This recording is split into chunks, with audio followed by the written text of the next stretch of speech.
Assalamualaikum warahmatullahi wabarakatuh. Alhamdulillah rabbil alamin. Wassalatu wassalamu ala asrofil anbiya wal mursalin wa ala alihi wa ashabihi ajmain. Amma ba'du.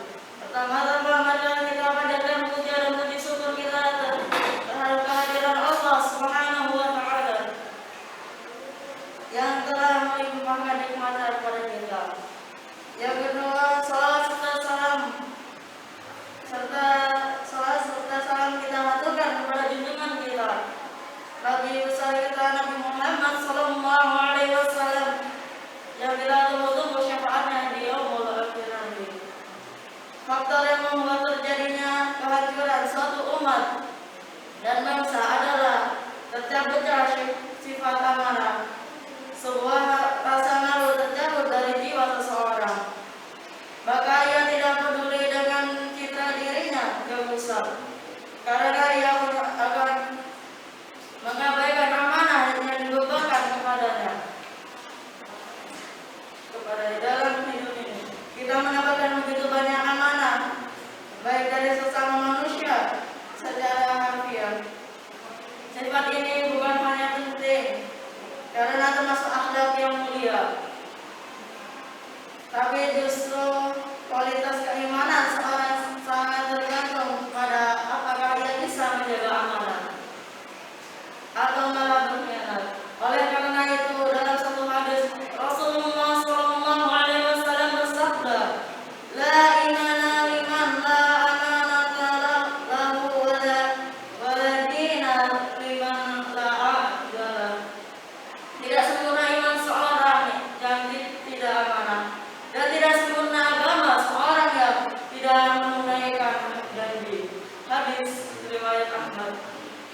Karena amanah merupakan sesuatu yang sangat penting, maka Allah Subhanahu wa taala memerintahkan kepada manusia untuk menunaikan amanah sebagaimana firman-Nya, "Innallaha ya'murukum an tu'addal amanati ila ahli." Sesungguhnya Allah menyuruh kamu menyampaikan amanah kepada yang berhak menerimanya. Quran surah An-Nisa surah keempat ayat 58.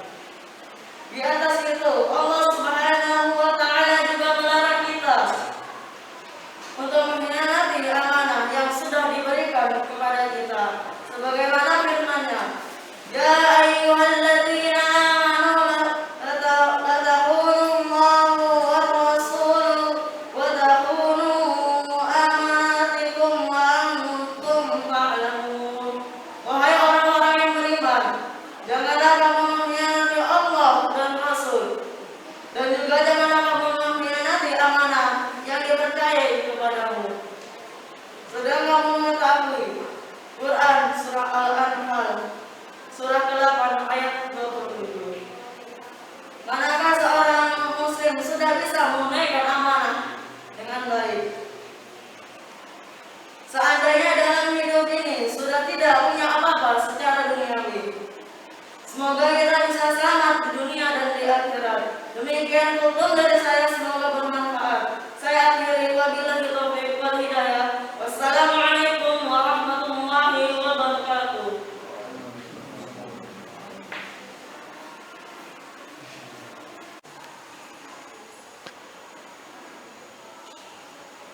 Bismillahirrahmanirrahim. Assalamualaikum warahmatullahi wabarakatuh. Alhamdulillahirabbil alamin. Wassalatu wassalamu ala asrofil anbiya wal mursalin wa ala alihi sayyidina wa maulana Muhammadin sallallahu alaihi wasallam. Yang pertama-tama, mari kita panjatkan puja dan puji syukur kita atas kehadiran Allah Subhanahu wa taala yang telah memberikan kita nikmat, itu nikmat iman dan nikmat Islam, dan juga karena karunia-Nya lah kita berada di tempat yang insyaallah penuh berkah ini.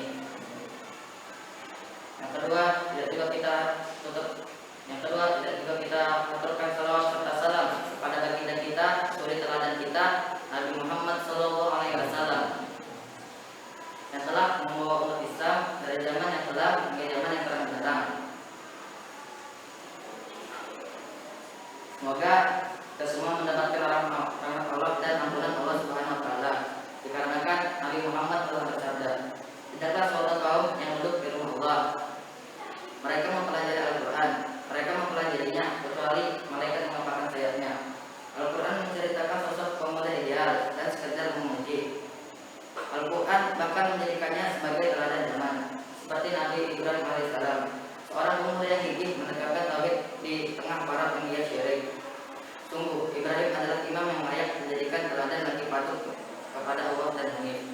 Dan sekali-sekali dia bukan pelawak syirik. Quran surah An-Nahl ayat 120. Putra beliau Ismail adalah tipe pemuda yang berhati jujur dan suci. Ketika Ibrahim mengabarkan wahyunya dari Allah Subhanahu wa taala untuk menyembelih dirinya, jawaban Ismail adalah, "Wahai ayahanda, kerjakanlah apa yang diperintahkan Allah kepadamu. Insyaallah aku termasuk orang-orang yang sabar." Quran surah As-Saffat ayat 102. Al-Quran juga mengabadikan kisah Yusuf. Umur tampan ini sungguh luar biasa. Ketika diraih Zulaikha, wanita cantik yang juga istri pembesar Mesir saat itu, Yusuf sanggup menundukkan gelombang syahwatnya sebagai lelaki normal. Dia lebih memilih di penjara ketimbang berzina. Wahai Tuhanku, penjara lebih aku sukai daripada memenuhi ajakan mereka kepadaku. Quran surah Yusuf ayat 33. Dan yang juga terkenal adalah kisah Ashabul Kahfi. Mengumpat demi mempertahankan akidah. Mereka diselamatkan Allah dari kezaliman pemimpin setempat. 7 tahun itu ditidurkan Allah selama 309 tahun. Sungguh mereka adalah pemuda-pemuda yang beriman kepada Tuhan mereka, dan kami tambah pula petunjuk untuk mereka. Quran surah Al-Kahfi ayat 13. Setelah kisah pemuda teladan itu, hal yang penting kita cermati. Masing-masing pemuda itu hebat dan ternyata bukan sekadar cerdas dan berbadan kesatria. Mereka punya idealisme iman, dan kita tahu iman adalah memantapkan hati dari lisan, kemudian menyatakan via tindakan dalam kunci dan kehebatan diri. Demikian yang dapat saya sampaikan. Kurang lebihnya mohon maaf. Wabillahi taufiq wal hidayah. Wassalamualaikum warahmatullahi wabarakatuh.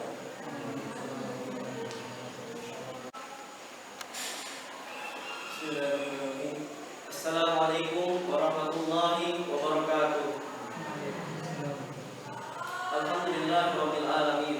Wassalatu wassalamu ala asrofil anbiya'i wal mursalin, sayyidina wa maulana Muhammadin wa ala alihi wa sahbihi ajma'in. Amma ba'du. Pertama-tama marilah kita panjatkan puja dan puji syukur kita kepada Allah Subhanahu wa taala. Selanjutnya salawat serta salam semoga selalu tercurahkan dan dilimpahkan kepada junjungan kita yakni Nabi Muhammad sallallahu alaihi wasallam. Sebentar lagi kita akan memasuki satu Muharram. Kita sambut kehadirannya sebagai tahun baru Hijriah. Sudah sepatutnya kita bersyukur kepada Allah Subhanahu wa taala karena kita masih diberi umur dan kesehatan sehingga kita dapat memasuki tahun baru Hijriah ini dengan selamat dan sejahtera. Bulan Muharram yang merupakan permulaan tahun Hijriah ini adalah bulan yang mulia dan terpuji. Rasulullah SAW sendiri menyebutkan bahwa bulan Muharram adalah bulan Allah. Sebab itu, di dalam menyambut tahun baru Hijriah ini, marilah kita tingkatkan amal kebaikan kita sesuai dengan arti yang terkandung dalam tahun Hijriah, yaitu nama tahun di mana Khalifah Umar bin Khattab telah menetapkannya agar seluruh umat Islam senantiasa mengingat peristiwa hijrah Rasul untuk menegakkan agama Islam. Allah Subhanahu wa taala berfirman dalam surat Fatir ayat 37 yang berbunyi, "Awalam nu'ammarkum ma yatadzakkaru fihi man tadzakkara wa ja'akumun nadhir wa dzuqu fama lidh-dhalimina min nasir." Yang artinya, dan apakah kami tidak mengajarkan umurmu dalam masa yang cukup untuk berpikir bagi orang yang mau berpikir, dan apakah tidak datang kepada kamu pemberi peringatan. Ayat di atas memberi pelajaran kepada kita bahwa setiap orang yang diberi umur panjang hendaknya mau berpikir mengenai apa yang telah diperbuatnya di masa lalu, atau dengan kata lain merenungkan perbuatan yang telah diperbuat. Lalu dari renungan itu seseorang akan berbenah diri tentang perbuatan yang salah haruslah diubah agar menjadi benar, dan yang kurang hendaknya ditambah supaya menjadi sempurna. Demikian seterusnya sehingga amalan kita menjadi semakin sempurna. Akhirnya marilah kita bersama-sama senantiasa berdoa agar pada saat memasuki tahun baru Hijriah nanti kita selalu diberi petunjuk jalan yang lurus oleh Allah Subhanahu wa taala, bukan jalan orang-orang yang dimurkainya. Amin ya rabbal alamin. Demikian dulu dari saya. Mohon maaf bila ada kesalahan. Bila taufiq wal hidayah. Assalamualaikum warahmatullahi wabarakatuh.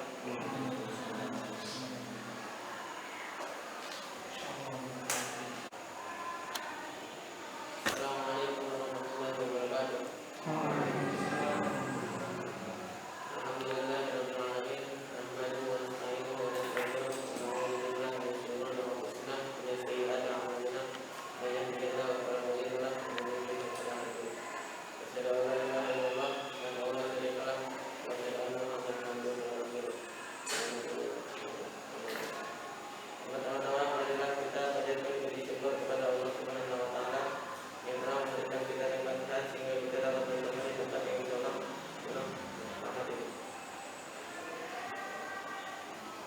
Perkara makbul dan pergantian zaman terpotong satu yang tidak bisa dipungkiri.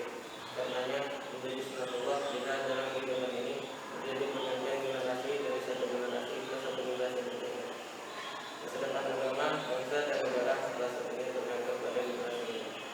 Untuk mengukur apakah generasi muda Islam termasuk generasi yang berkualitas atau tidak, kita perlu kriteria. Setidaknya ada 4 kriteria generasi ideal yang harus dimiliki generasi muda saat ini. Yang pertama adalah memiliki akidah yang mantap dan iman yang kokoh. Karena dengan akidah atau iman yang kokoh, akhlak akan menjadi baik.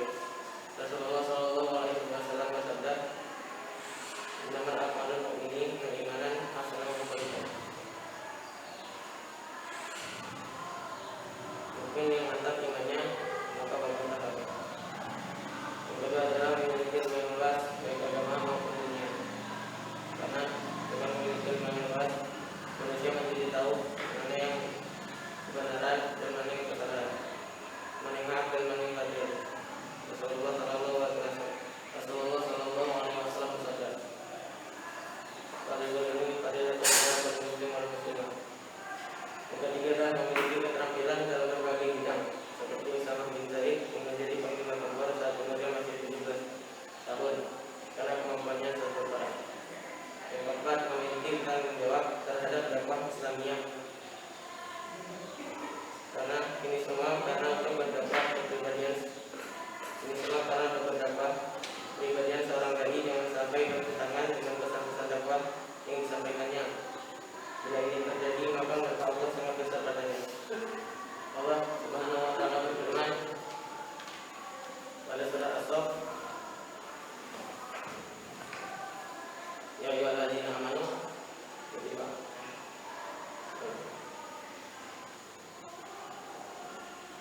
Ya ayyuhalladzina amanu bima taquluna ma la taf'alun wa rahmatan lillahi yang taquluna ma la taf'alun. Wahai orang-orang yang beriman, kenapa kamu menyampaikan apa yang tidak kamu buat? Sungguh berkah Allah sangat besar bila kamu menyampaikan apa yang tidak kamu buat. Assalamualaikum warahmatullahi wabarakatuh.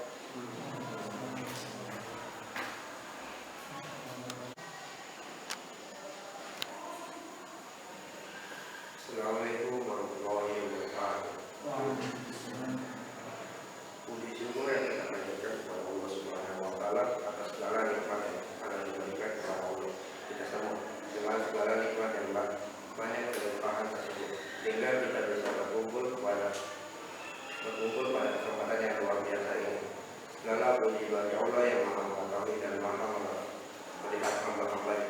Maha suci Allah, Dialah yang menciptakan bintang-bintang di langit dan menjadikan pandangan penerangan dan bulan yang bercahaya. Aku bersaksi bahwa tiada Tuhan selain Allah, dan Muhammad adalah hamba dan Rasul yang diutus dengan kebenaran sebagai pembawa kabar gembira, memberi peringatan, mengajar kebenaran dengan izinnya dan cahaya kebenaran bagi umat. Ya Allah, doakanlah salawat dan salam baginya dan keluarganya, yaitu doa dan keselamatan yang berlimpah. Setiap pemuda adalah permata bagi negeri yang sangat tinggi untuk para pemuda agar mereka menjadi sosok generasi yang unggul dan mampu menjadi tokoh di masa yang akan datang.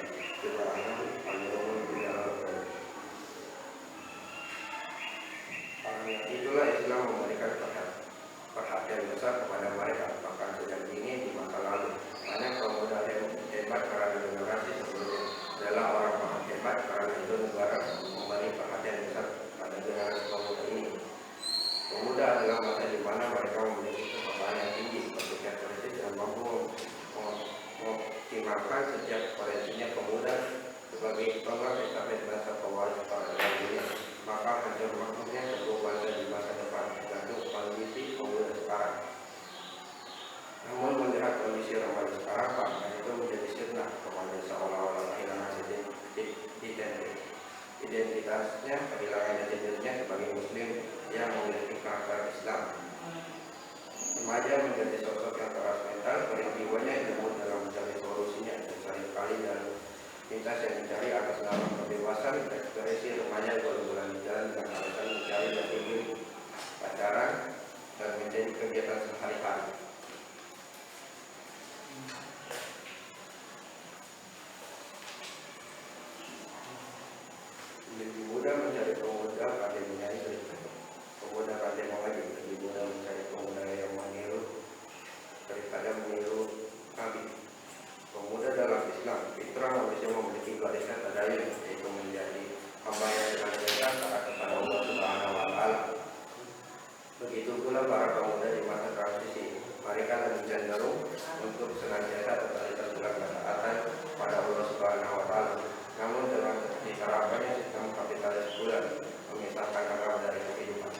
juga telah mencabut fitrah yang ada di dalam diri mereka.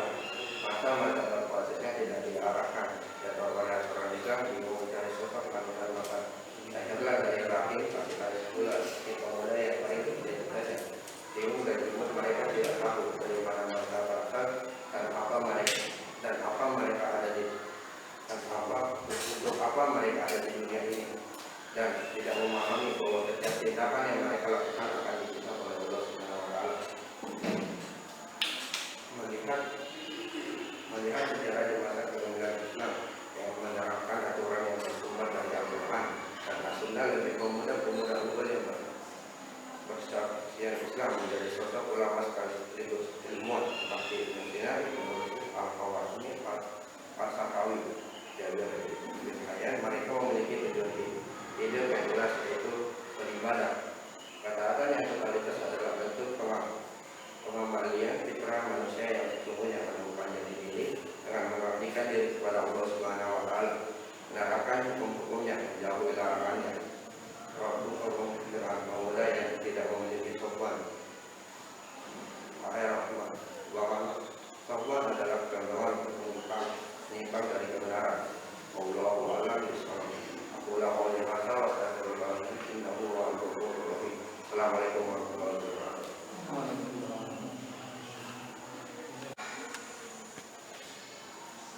Assalamualaikum warahmatullahi wabarakatuh. Waalaikumsalam warahmatullahi wabarakatuh.